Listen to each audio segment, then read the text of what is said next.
Welcome back. In today's Explainer, we're completely tearing down the old myths and laying out a holistic, science-backed blueprint for true body transformation. Look, if you've ever felt like you're doing literally everything right but getting absolutely nowhere, you are in the perfect place. We're going to look at the hard data across sports neuroscience, habit formation, and body composition to show you exactly how to change your body and, honestly, your life for good. So I want to start with a question that might hit a little close to home. Why does the scale lie? Seriously, if you've ever felt that crushing frustration of yo-yo dieting or, obsessed over a daily weigh-in only to see the number randomly spike for no logical reason, you know exactly what I mean. Traditional methods kind of train us to worship the scale, right? But the science, it tells us the scale is often a terrible narrator of your actual health journey.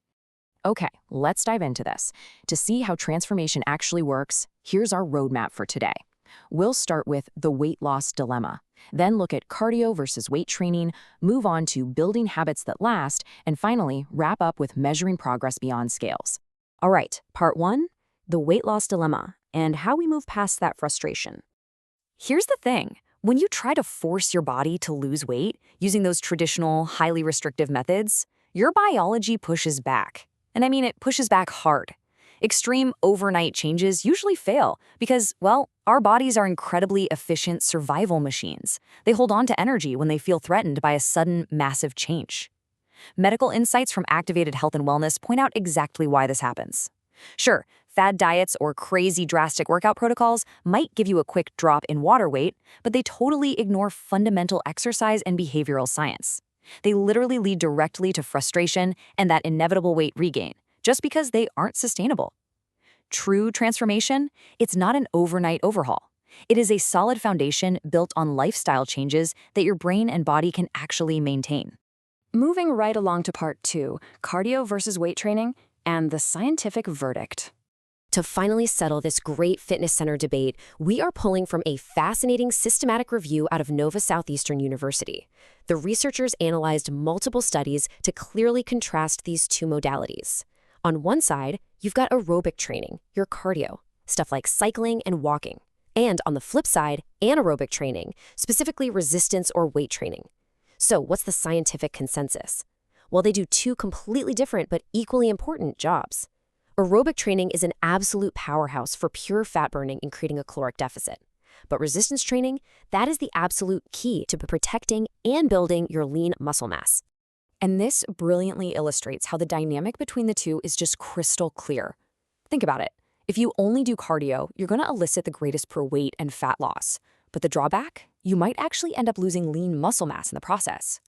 Now, if you only lift weights, you'll maintain that lean mass, but you just won't see as much overall fat reduction. So, the undeniable winner in the data? The combination approach. Yeah, it requires balancing two distinct training styles, but it yields vastly superior overall changes in your actual body composition.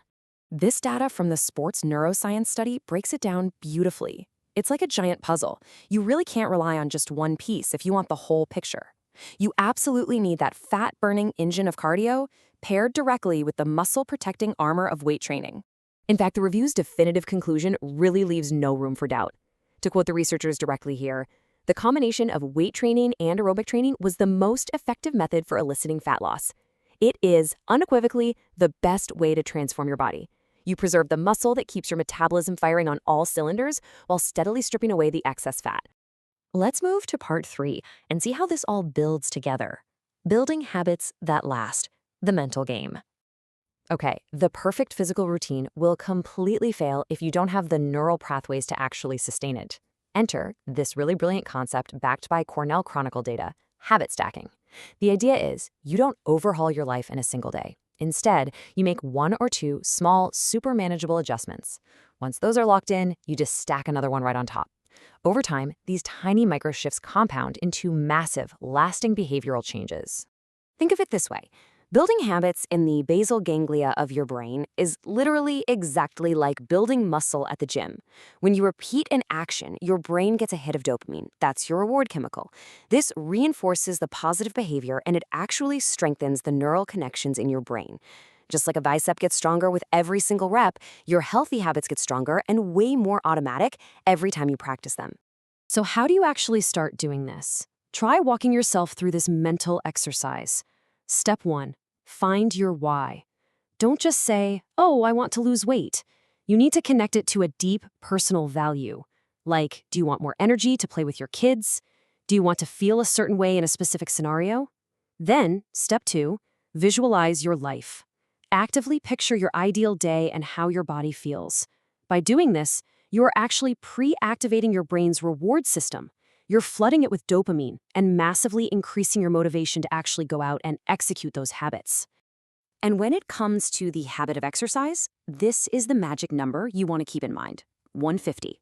Aim for 150 minutes of moderate, enjoyable exercise per week. To put that into perspective, that's just about 20 minutes a day. The science constantly emphasizes that consistency absolutely beats intensity. You really don't need to destroy yourself in the gym for 2 hours at a time. You just need to show up, be consistent, and let the habit take root. Finally, part 4, measuring progress beyond scales and creating the right feedback loop. So, insights from New Body Gym give us some seriously powerful alternative tracking methods that tell a much deeper, more accurate story than the scale ever could. First up, body composition. Tools like DEXA scans show you your exact fat versus muscle percentages. Because remember, you could be dropping fat and gaining muscle while the scale stays exactly the same. Next, tape measurements. Great for tracking visceral fat loss around your waist. Progress photos give you a visual record of those subtle changes you'd otherwise completely miss.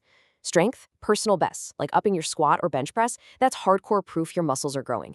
And lastly, simple habit tracking for things like daily hydration and meal prep. That ensures you're controlling the inputs. But here's the catch. None of these metrics are going to improve without this final, vital number, 7 to 9. That is the hours of quality shut-eye you need every single night. So the absolute crucial point is this. Without 7 to 9 hours of sleep, your body disrupts the hormones ghrelin and leptin. Those are the ones that regulate your hunger and fullness. If you're cutting your sleep short, you are actively sabotaging your own recovery and setting yourself up to overeat the very next day. Sleep is where the transformation actually solidifies. All right, we've covered the biology, the winning combination of cardio and weights, the neuroscience of habit stacking, and the real metrics of success. So now, I'll leave you with this final, provocative thought. What will your life actually look like once these sustainable habits take root? The blueprint is right there in your hands, the science is clear, and extreme fad diets are officially a thing of the past. It's time to build a lifestyle that lasts. Thanks so much for joining me on this explainer, and I will catch you next time as we continue to decode the world around us.